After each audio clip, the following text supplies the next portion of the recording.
एक समय की बात है जब देवताओं और असुरों के बीच युद्ध चल रहा था। इस कठिन समय में भगवान शिव, जो अजेय और अज्ञेय थे, ने ध्यान में लीन होकर सृष्टि की रक्षा के लिए तप किया।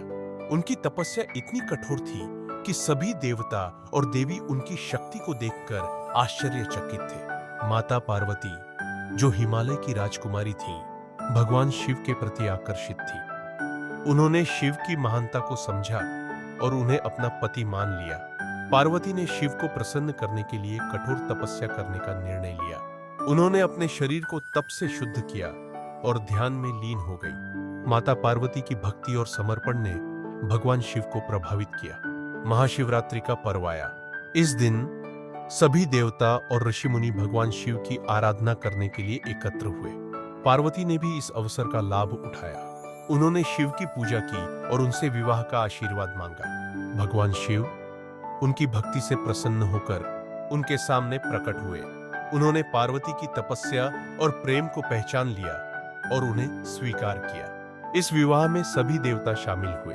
हिमालय की बर्फीली चोटियों पर एक भव्य मंडप सजाया गया।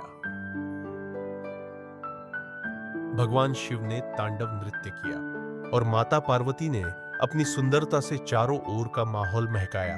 शिव शंकर माता पार्वती का यह विवाह केवल एक प्रेम कहानी नहीं थी, बल्कि सृष्टि के लिए एक नई शुरुआत थी।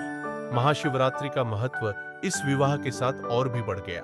यह दिन न केवल शिव और पार्वती के मिलन का प्रतीक था, बल्कि यह सभी भक्तों के लिए एक प्रेरणा भी बन गया। इस दिन भक्तजन उपवास रखते हैं, शिव की आराधना करते हैं और अपने जीवन में सकारात्मकता लाने का प्रयास करते हैं।